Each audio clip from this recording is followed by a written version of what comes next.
Amém. Sentem, irmãos, por gentileza.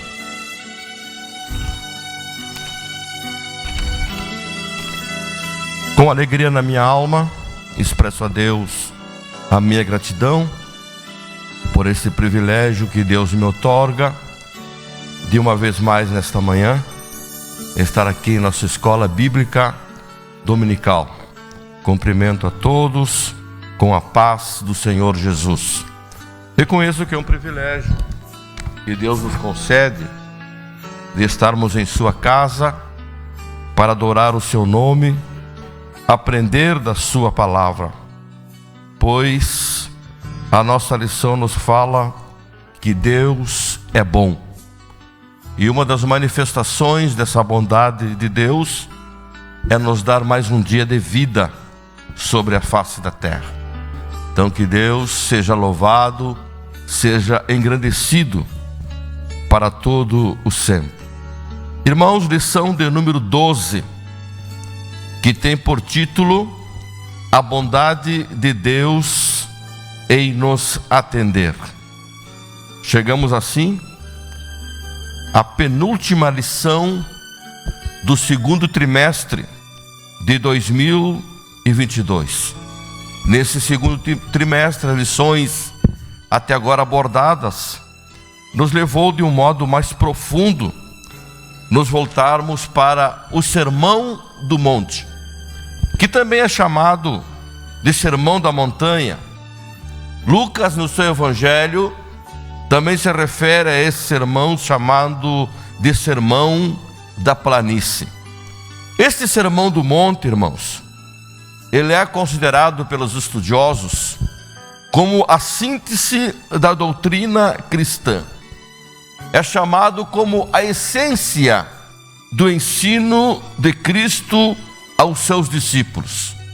Esse ensinamento de Jesus mostrava como deve ser o caráter, como deve ser o comportamento, como deve ser a conduta dos seus discípulos.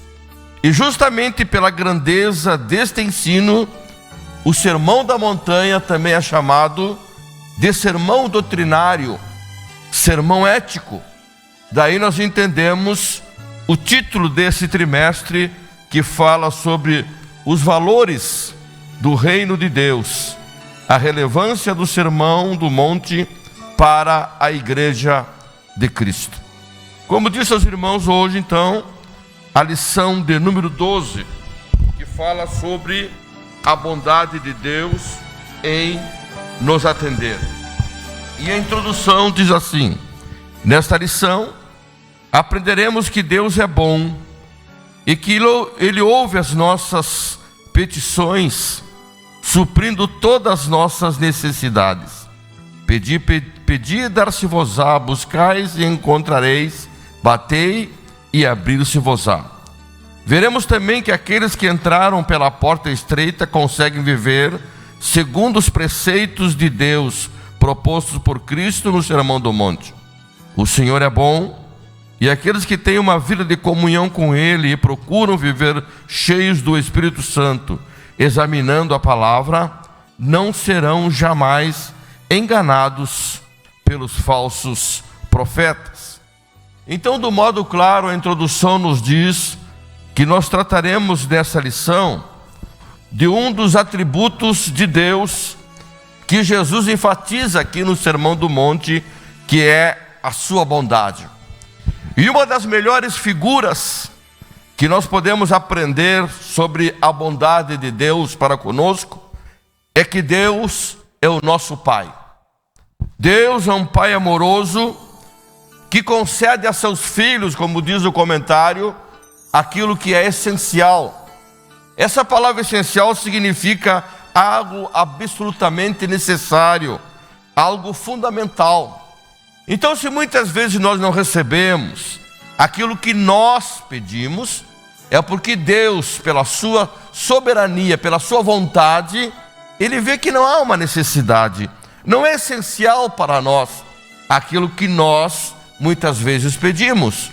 Ou seja, o que seria de nós, irmãos? Pense um pouquinho agora sobre a bondade de Deus.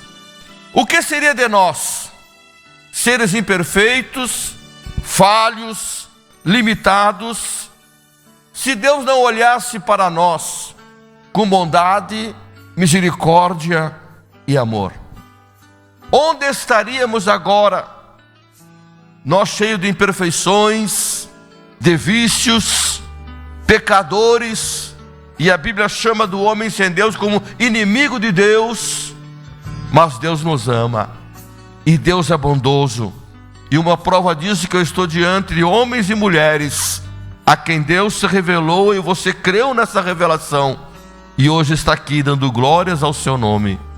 Não é por méritos que estamos aqui, não, é pela bondade de Deus. Também hoje, nesse assunto, vamos tratar de dois caminhos que são propostos a todos os homens e que nós devemos escolher, sendo essa escolha visando a eternidade com Deus ou uma eternidade sem Deus. E também os cuidados que os cristãos, em especial, precisamos ter com os falsos profetas, aquelas pessoas com aparência de santos, com aparência de boas intenções, mas são, como diz a Bíblia, como lobo devoradores. O nosso primeiro tópico fala a bondade de Deus.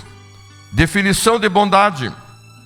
A palavra bondade é definida como qualidade ou caráter de bom, boa índole, benevolência, brandura e boa ação. Filosoficamente, a bondade é descrita como sendo o princípio mais elevado da moral. Na visão grega, a benignidade era vista como o mais sublime atributo. Assim, a bondade no aspecto filosófico é vista como um valor que é atribuído à ação de uma pessoa. A bondade é um dos atributos de Deus, mas não do homem. O nosso dicionário teológico, ele define bondade como caráter do que é intrínseca e extrinsecamente bom. Aqui o comentarista diz de um modo bastante claro: a bondade é um dos atributos de Deus, mas não do homem. E o próprio Senhor Jesus, quando esteve na terra, ele mostrou essa verdade aqui. Quando ele foi procurado por um moço que queria saber a respeito da eternidade. Marcos 10:18, disse Jesus: a bondade é um atributo e um título próprio da divindade. Diz assim: e Jesus lhe disse: por que me chamas bom? Ninguém há bom, senão um, que é Deus. O que Jesus, na verdade, se apresentava para esse moço é que ele é a própria bondade. E isso nós enfatizamos. Deus é bom para conosco. Deus é misericordioso para conosco. Segundo tópico fala a bondade de Deus no aspecto bíblico. Diz assim: nas Escrituras Sagradas, a bondade é definida como qualidade do que é bom. Deus é bom por natureza. Por isso João disse que ele é amor e fonte de toda a benignidade, de modo que podemos expressar que o real e verdadeiro bem é transcendente e está em Deus. No terceiro subtópico fala a bondade de Deus no aspecto teológico. Teologicamente, o termo bondade é amplo e envolve santidade, retidão, verdade, amor, benevolência, graça e misericórdia. Logo fica evidente que apenas o Deus da Bíblia é verdadeiramente bom. Podemos ver a bondade dele no seu amor para conosco. Meus irmãos, aqui diz o nosso comentarista: a bondade faz parte da natureza de Deus. Deus nada faz com o objetivo de prejudicar o homem. Todas as suas ações para conosco são boas. Todas as suas atitudes para conosco são perfeitas e visam o nosso bem. Quando eu afirmo isso, eu ensino aos irmãos essa grande verdade. A bondade de Deus é imparcial, ou seja, todos os homens da terra são beneficiados por essa bondade ilimitada de Deus. Davi, escrevendo o Salmo 145 e verso 9, Davi diz assim: o Senhor é bom para todos, e as suas misericórdias são sobre todas as suas obras. Na Bíblia King James, em vez de obras, diz criaturas. No verso 16 diz assim: abre as mãos e satisfazes os desejos de todos os viventes, ou de todos os seres vivos. Então a bondade de Deus é tão grande, é tão ilimitada, que independente da ação dos homens, independente das criaturas que Ele criou, das suas ações, do seu procedimento, Deus é bom para com todos. Jesus, quando esteve na terra, ensinou isso, confirmando essa declaração de Davi. Lucas capítulo 6 e verso 35, Jesus disse assim: porque Ele é benigno para com os ingratos e maus. Mateus capítulo 5 e verso 45, Jesus ensinava dizendo assim: porque faz que o seu sol se levante sobre maus e bons, e a chuva desça sobre justos e injustos. Observe essa colocação do evangelista: porque faz que o seu sol, ou seja, o sol de Deus, resplandeça ou brilhe sobre bons e maus. Vejamos então, irmãos, e sejamos gratos a esta grande manifestação de bondade de Deus. Aqui, do modo muito claro, diz a revista que a bondade de Deus é um dos atributos, a bondade é um dos atributos de Deus, mas não do homem. Por quê? Porque a bondade de Deus é eterna, ilimitada e abundante. Já a bondade do homem é mutável, é limitada. Nós não procedemos da mesma maneira com todas as pessoas. Se fôssemos olhar para a atitude de homens maus, jamais estenderíamos as mãos para ele numa demonstração de bondade, porque nós vamos avaliá-lo, achamos a sua atitude errada, então não faço nada de bom para ele. Mas eu mostrei aqui para os irmãos desta manhã que o Deus não olha desta maneira. Por isso que disse o comentarista com muita sabedoria, que a bondade é um dos atributos de Deus, mas não do homem. Pense bem, irmãos, nós cheios de pecado, de erros, mas Deus tem nos amado. E é isso que nesta manhã eu quero enfatizar com os irmãos. Porém, existem pessoas que não conhecem a Deus, que não conhecem a sua palavra e também os seus propósitos. E por isso tem muitas pessoas na face da terra que têm dificuldade para entender que Deus é bom diante das suas ações, diante daquilo que Deus faz. Eles não conseguem entender esse plano de Deus. Deixa eu ser mais claro. As pessoas não entendem quando olham, ou saibam, ou escutam sobre o dilúvio, aonde Deus matou toda uma geração. E eu nesta manhã eu digo para os irmãos que essa atitude de Deus é boa, foi boa. É uma manifestação de bondade de Deus. Como é que alguém poderia entender isso? Esta maneira como Deus trata a humanidade de um modo único, ou até mesmo se dirigindo apenas a uma pessoa em particular. Como é que eu posso entender a bondade de Deus nisto? Deixa eu dizer para os irmãos a seguinte coisa, e grave isso: um feito bom pode ser representado por uma ação que em si mesma não é boa, mas tem um objetivo: beneficiar alguém. Deixa eu repetir para você entender o ensino.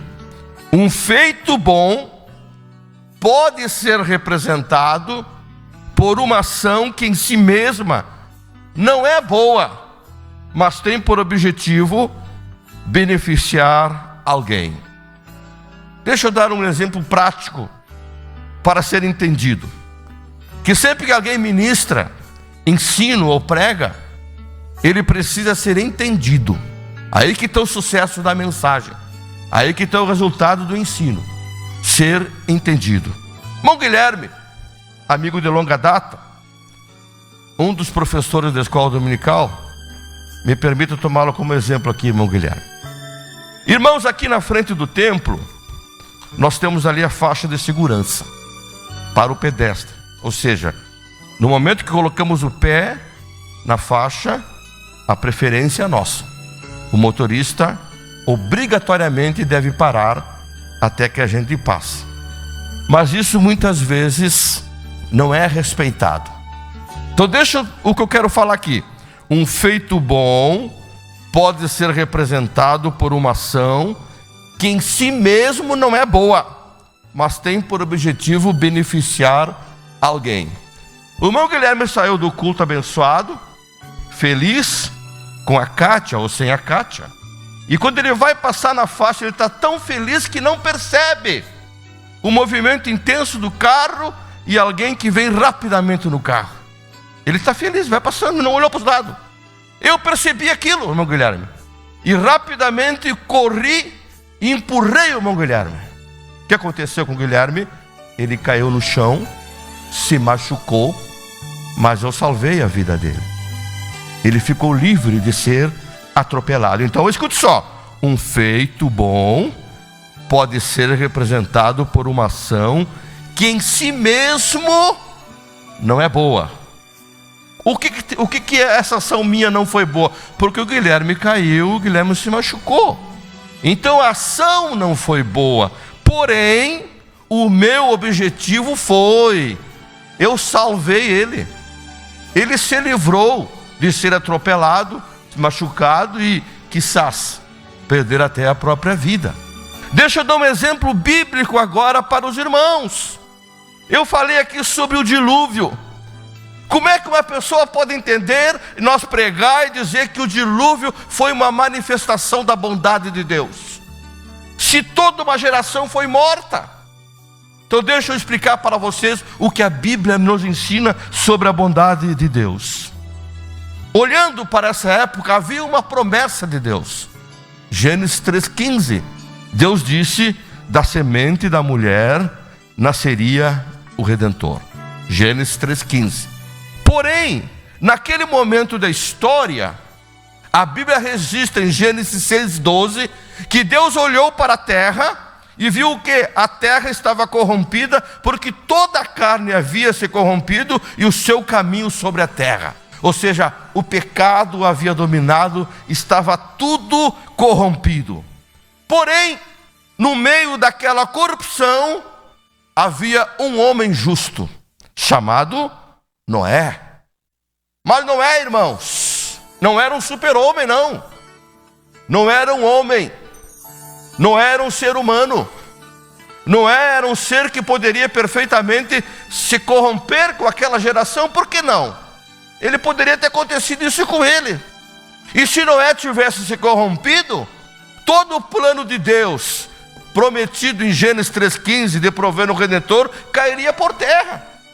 Porque Deus viu um homem justo, e esse homem estava sujeito a cair também no pecado. E aqui que eu falo sobre esse ato de bondade de Deus. Sabe para quem é manifestado o ato de bondade de Deus?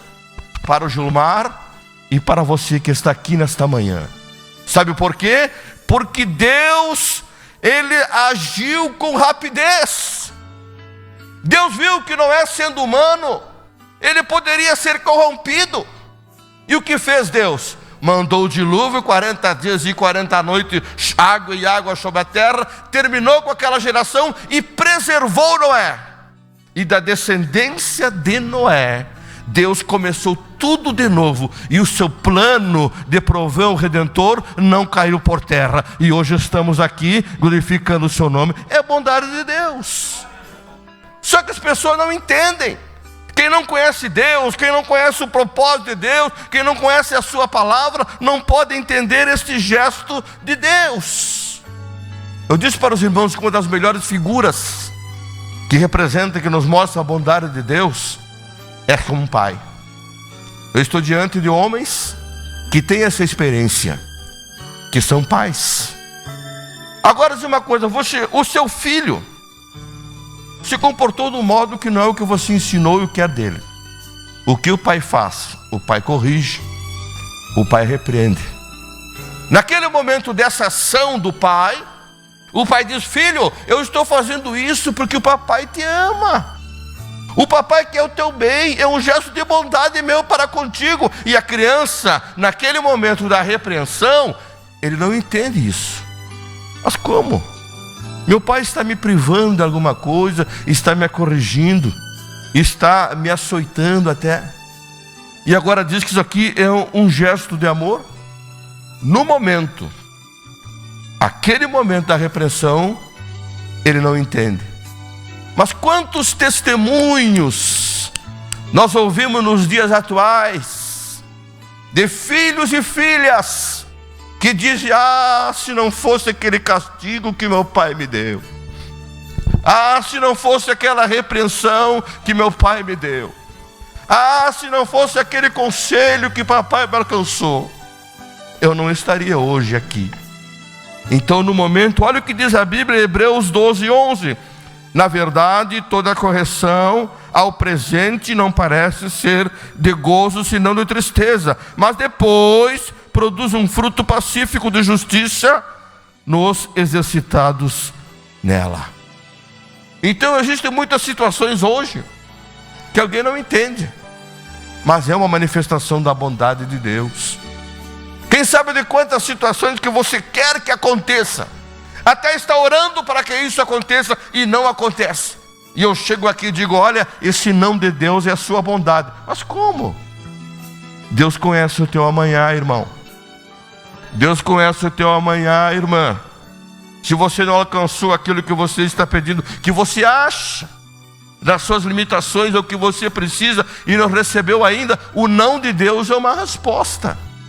O não de Deus é uma bondade sua. A nossa lição aqui, nós encontramos 3 verbos que nos dizem assim: pedir e dar-se-vos-á, buscais e encontrareis, batei e abrir-se-vos-á. Ou seja, há um incentivo de Deus para que nós peçamos as coisas, mas devemos entender que aquilo que recebemos de Deus acontece segundo a sua vontade. Aqui está revelada a bondade de Deus para conosco. Porém, nós encontramos aqui essa bondade de Deus para com as nossas vidas. Irmãos, sendo o nosso Pai bom, consequentemente os filhos não podem ser maus. Apesar da nossa bondade ser limitada, né? Nós precisamos ter esses traços em nossa vida. Paulo enfatiza essa verdade. Romanos capítulo 15, verso 14, Paulo diz assim: eu próprio, meus irmãos, certo estou a respeito de vós, que vós mesmos estáis cheios, outra versão diz possuídos, de bondade, cheio de todo o conhecimento, podendo demonstrar-vos uns aos outros. A palavra bondade aqui, nesse texto, é um caráter moral elevado. Eram as atitudes, a vida deles transformadas demonstrava isso. Ou seja, o Filho de Deus precisa ter o sentimento existente nos seus filhos, no seu pai. Nós, como filhos de Deus, precisamos ter essa característica em nossa vida. Verdade, como mostrei aos irmãos pela Bíblia, que não será ou não é semelhante ao de Deus, que é um atributo exclusivo de Deus, mas nós precisamos demonstrar isso. E Paulo, quando escrevia à igreja da Galácia, capítulo 6 e verso 9 do Gálatas, Paulo diz assim: e não nos cansemos de fazer o bem, porque a seu tempo ceifaremos. E no verso 10, Paulo diz: enquanto temos tempo, façamos o bem a todos, mas principalmente aos domésticos da fé. Meus amados irmãos, nós precisamos cuidar desse detalhe na nossa vida. Um detalhe importante: não podemos esquecer que a bondade é resultado da ação do Espírito Santo de Deus em nossa vida.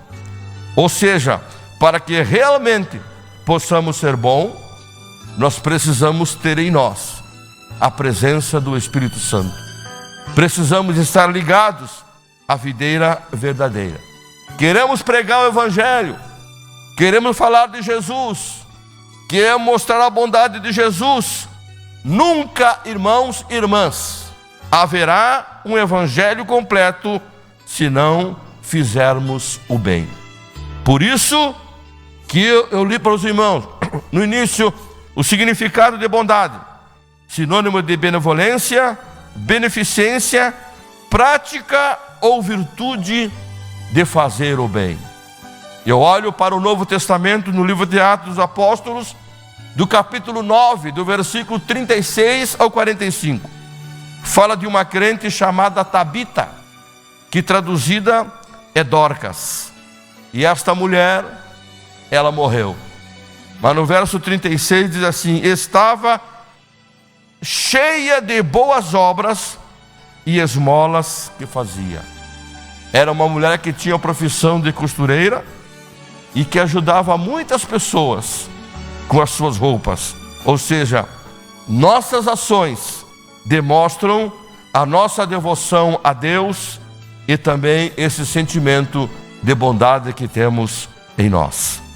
Segundo tópico: há dois caminhos a escolher. Primeiro subtópico: a porta e o caminho no aspecto bíblico. Ao apresentar as figuras da porta e do caminho no Sermão do Monte, Cristo estava dando ênfase à ação de se iniciar algo novo, uma nova comunhão. A porta fala de acesso a uma nova vida e viva experiência com Jesus. E o caminho é a nova conduta adotada por aqueles que abandonaram a trilha do pecado e agora seguem o melhor e único caminho. Aqui na nossa lição, no texto 13 e 14, diz assim: entrai pela porta estreita, porque larga é a porta e espaçoso o caminho que conduz à perdição, e muitos são os que entram por ela. E porque estreita é a porta e apertado o caminho que leva à vida, e poucos há os que a encontram. A porta, meus irmãos, é uma via de acesso muito importante no nosso dia a dia. E nos permite entrar e sair de diversos lugares. Com certeza você há de convir comigo que sem uma porta teríamos sérios problemas no nosso dia a dia. Nossas atitudes seriam limitadas. Mas Jesus aqui no Sermão do Monte, usando essa metáfora, ele diz no verso 13: entrai pela porta estreita. Quem é essa porta que Jesus, na sua linguagem metafórica, está usando? João capítulo 10, verso 9 esclarece: eu sou a porta. Se alguém entrar por mim, salvar-se-á, e entrará e sairá, e achará pastagem. Quando Jesus faz essa declaração, primeiro um convite: entrai pela porta. Depois em João ele se identifica como sendo ele a porta. Esta afirmação que Jesus faz nos traz aqui dois ensinamentos importantes. Jesus é a via de acesso, primeiro. Segunda coisa, Jesus é a via de oportunidade. Aí vem a pergunta: é via de acesso a quem? É via de oportunidade de quê? Via de acesso a Deus o Pai.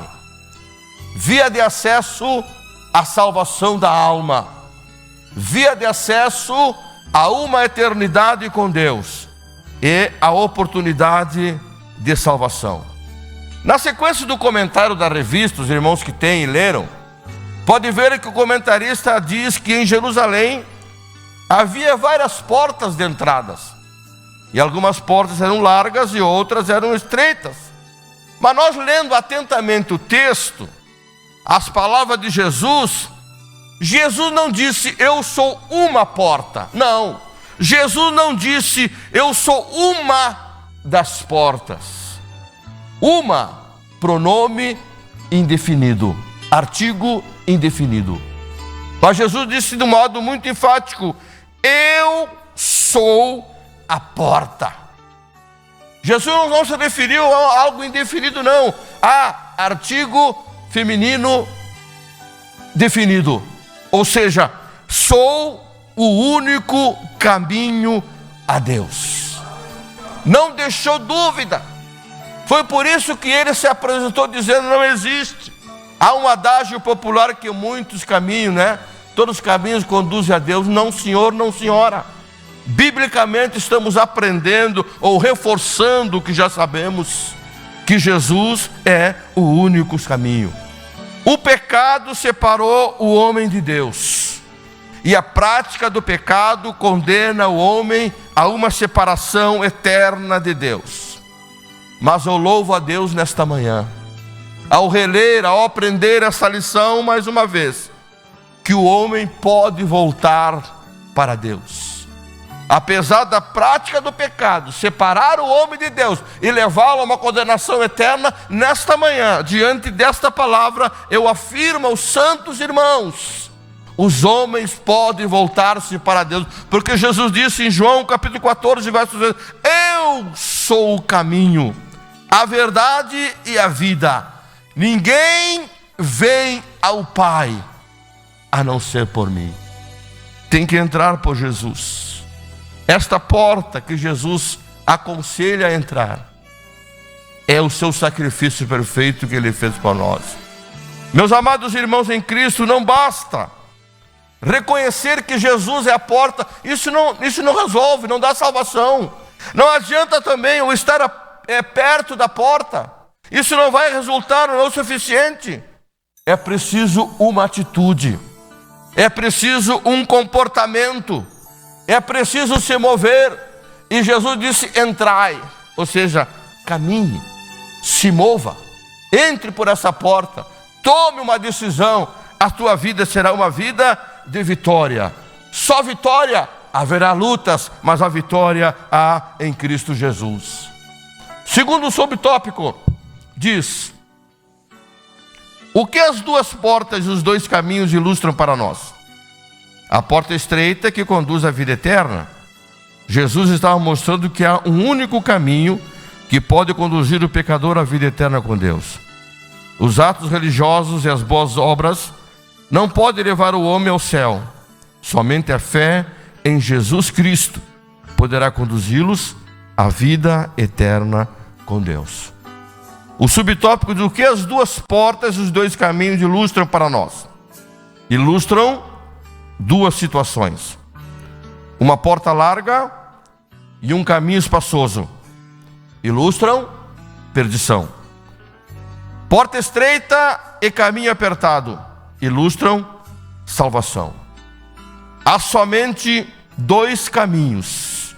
Duas portas e dois caminhos. Porta larga e caminho espaçoso. Jesus disse que muitos entram por ela. E multidões transitam neste caminho. Por quê? Porque nesse caminho espaçoso, tudo é possível. Nada é proibido. Podemos chamá-la de a estrada das liberdades sem limites. É o que o mundo oferece. Prazeres, diversões, riquezas, poder, sucesso, fama. E por que muitos transitam nele? Porque tudo isso que o mundo oferece não exige nada. Nada. Você pode fazer o que quiser, viver da maneira que quiser. Não exige nada. Porém, de um modo claro, é um caminho congestionado que está levando pela perdição. E é por isso que nesta manhã, irmãos, é necessário que o Espírito Santo trabalhe nas nossas vidas e nós possamos seguir este exemplo, esse conselho de Jesus. Porta estreita e caminho apertado. São poucos que entram por ela e são poucos os que encontram. Por quê? Porque quem entra por essa porta exige renúncia, exige sacrifício, exige esforço, irmãos. Conforme o exemplo do comentarista aqui, a porta é pequena, era tão pequena, tão difícil de passar, que às vezes nem as bagagens poderiam passar por essa porta de tão estreita que era, literalmente lá em Jerusalém. Vamos passar para a parte espiritual. Oh Deus, vamos deixar todas as nossas bagagens, deixamos tudo. É uma vida de renúncia, é uma vida de esforço. Quem sabe eu estou falando nesta manhã a palavra de Deus para alguém que está sendo zombado pela sua fé, porque você não se comporta, não se veste, não fala como o mundo fala. Você renunciou tudo isto. Glória a Deus. Mas é o caminho para a salvação, é o caminho para uma eternidade com Deus. E permita que o Espírito Santo que está aqui conosco nesta manhã venha ajudar a minha vida e a tua vida, meu irmão, minha irmã, que você persevere. Embora te critique, te zombe, porque você é crente, porque você levantou às 8 ou 7 horas da manhã, se preparou, pegou sua Bíblia, sua revista. Aonde você vai? Eu vou na escola. Não, aproveita, dorme um pouco mais, afinal hoje é domingo. Sim, é domingo, mas eu estou caminhando para os céus. Oh, aleluia, aleluia, aleluia. Grande a manifestação e a presença do Espírito Santo de Deus. Terceiro subtópico, a escolha entre os dois caminhos. Neste mundo só há dois caminhos a serem percorridos: o da vida e o da morte, como bem falou o profeta Jeremias. Infelizmente a escolha de muitos é pelo caminho amplo, pois nele não há restrições, tudo é permitido.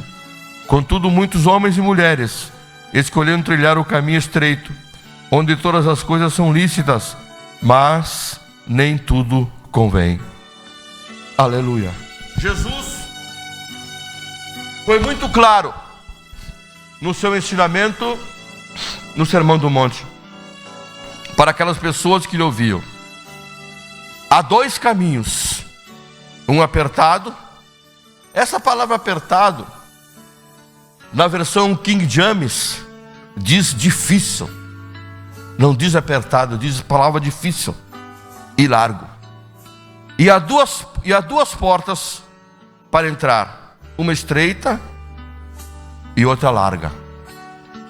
E essas duas portas, quem entra por ela, vão percorrer um caminho diferente e também o seu destino será diferente. Jesus, num gesto de bondade, ele aconselhou: entrai pela porta estreita. Foi o que Jesus disse: olha, entre pela porta estreita. É verdade, irmãos, que a escolha é nossa, mas a palavra é vivificada pelo Espírito Santo.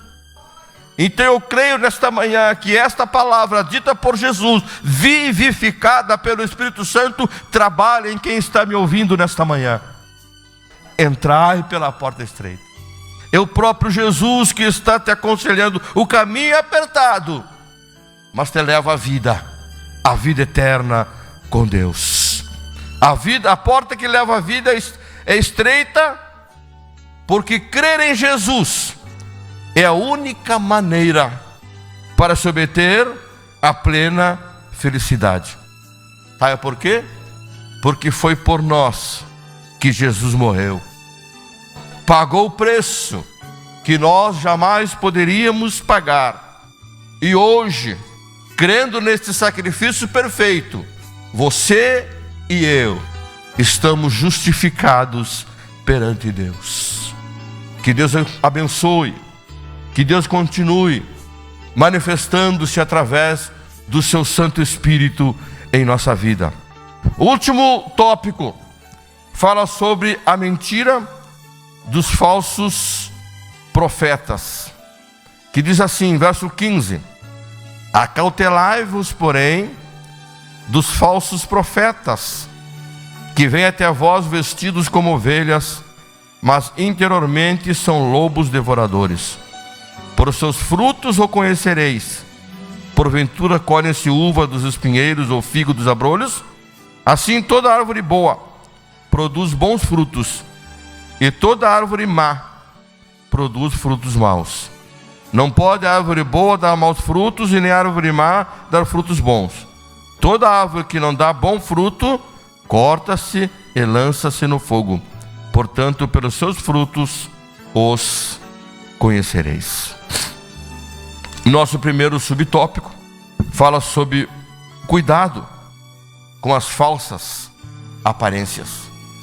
Na advertência de Cristo quanto aos falsos profetas, o Mestre alerta a respeito da importância de estarmos sempre vigilantes, pois além de perigosos e de seduzirem outros ao erro, os falsos profetas são lobos disfarçados de ovelhas. E sabemos que o lobo é o predador das ovelhas e que elas têm pouca capacidade para fazer a sua defesa. Nós encontramos aqui, irmãos, no comentário, dois textos bíblicos que eu quero ler com os irmãos aqui. Atos dos Apóstolos, capítulo 20, versículo 29, e 2 Timóteo 13:5. Atos 20, 29 diz assim: porque eu sei isto, que depois da minha partida entrarão no meio de vós lobos cruéis, que não perdoarão o rebanho. Paulo, escrevendo a Timóteo, diz: tendo aparência de piedade, mas negando a eficácia dela, destes afasta-se. O versículo bíblico de Atos dos Apóstolos, Paulo estava falando aos anciãos da igreja em Éfeso. E quando Paulo ministrava e se ensina aos líderes da igreja ali, Paulo estava chamando a atenção deles para o cuidado com o rebanho, para o cuidado sobre aqueles ensinos que poderiam prevalecer na igreja, ensinos que poderiam surtir um efeito negativo na igreja. E aqui Paulo fala dos falsos profetas. Meus amados irmãos, a importância de um líder nesse item é muito grande. Ele deve zelar pela segurança do rebanho. De que maneira? Ensinando a palavra. A palavra ainda é o respaldo para que possamos gerar crentes fortes e sadios e firmes espirituais. O ensino da palavra é que edifica a vida espiritual da igreja. É louvável a atenção de um pastor, de um líder que se interessa. Embora muitas vezes a parte do ensino se percebe nitidamente que não é tão atrativo para muitos. Aqui acontece isso conosco, por que não? Quantas vezes se promove estudos, ensinadores de nome, homens com conhecimento, e chega a ser insignificante, pouco, o número de fiéis que comparecem. Agora, se você faz um movimento de curas, batismo, enche a igreja. E muitas vezes saímos dos cultos e esquecemos até o versículo que foi pregado. Mas a palavra permanece. O ensino da palavra permanece. Por isso que Paulo trazia este exemplo aqui, essa palavra para os líderes da igreja em Éfeso. Esses falsos profetas poderiam parecer dóceis, poderiam parecer mansos, até se vestirem como ovelhas, mas por dentro são lobos vorazes. Essas pessoas são assassinos da verdade. Por que assassinos da verdade? Porque estão deturpando esta verdade aqui. E estão levando muitas pessoas a morrerem na fé, porque estão assassinando esta verdade. Mas nesta manhã eu sinto a brisa do Espírito Santo de Deus aqui, que há de fortalecer a nossa vida, e venha o que vier, continuaremos firmes no ensino da palavra de Deus. Muitas vezes, esses falsos ensinadores carregam Bíblia. A sua voz é tão sedosa, mas os seus dentes são afiados para destruir. Até oram, até profetizam, mas tudo é aparência. Cuidado com as falsas aparências. O que é aparência? Aspecto exterior. O que é aparência? Aquilo que se mostra à primeira vista. O que é aparência? É capa, é disfarce. São lobos cruéis.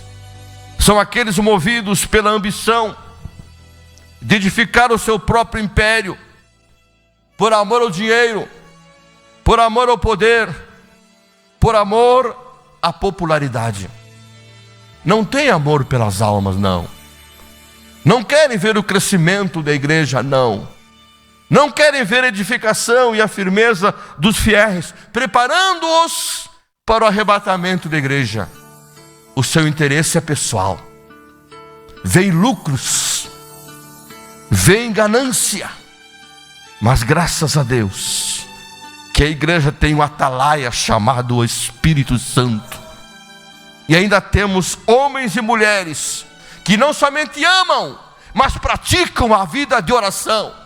E a igreja que é voltada para a oração está diante de um grande alicerce para reconhecer essas heresias quando são enviadas contra a igreja. Meus amados irmãos, eu olho para a Bíblia e nós observamos em várias passagens que os falsos profetas já existiam no Antigo Testamento. O próprio Senhor Jesus, ele predisse como um dos sinais que antecederiam a sua vinda, surgimento de falsos cristos e falsos profetas que enganariam a muitos. Mas graças a Deus que a igreja tem esse espírito de oração, homens e mulheres voltados para essa prática, e o seu nome, o nome de Cristo, há de ser glorificado. Como detectar os falsos profetas? De acordo com a Bíblia de Estudo e Aplicação, pessoal, podemos facilmente identificá-los porque em seus ensinamentos minimizam a Cristo e glorificam-se a si mesmo. Também podemos identificá-los por seus frutos.